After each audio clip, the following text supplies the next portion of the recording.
News at 7. Good evening. Thank you for joining us here for Wave News at 7. I'm Dawn G. A team of anthropology students in Missouri helps to bring closure to the family of Robert Eaton, Jr. He was a Louisville man who was last seen alive at Caesars Southern Indiana Casino back in February of 2022. A tireless search for Eaton has finally found some answers.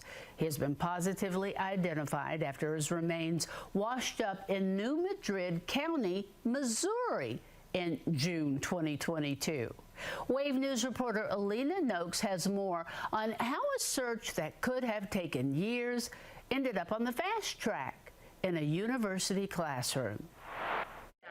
This one right here, that looks exactly like it. In this classroom, undergraduate students at Southeast Missouri State University are solving a mystery made of bones, putting a name to unidentified human remains often complicated by one thing: the Mississippi River. Especially when water is involved, remains can move a really far distance.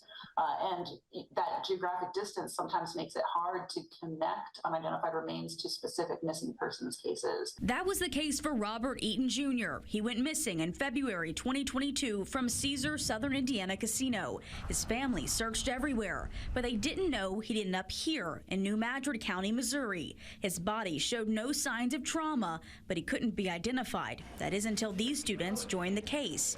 2 years after the remains were found, they took their own samples, sent them to a private lab, and developed a DNA profile. Detectives used that to put together a family tree and then used social media to make the final positive ID. He matched the demographic profile that we developed from his remains perfectly, and so everything suggested that it was him, and it turns out it was. A conclusion that Dr. Jennifer Bankston didn't question. She saw the bones her class was studying, and she knew when she saw Eaton's face. The cases feel personal, and I always like to remember, and I remind my students, these are people, and so you gain a lot of familiarity when you're doing these analyses with a person's features, and when I saw that smile, I just knew that it was him.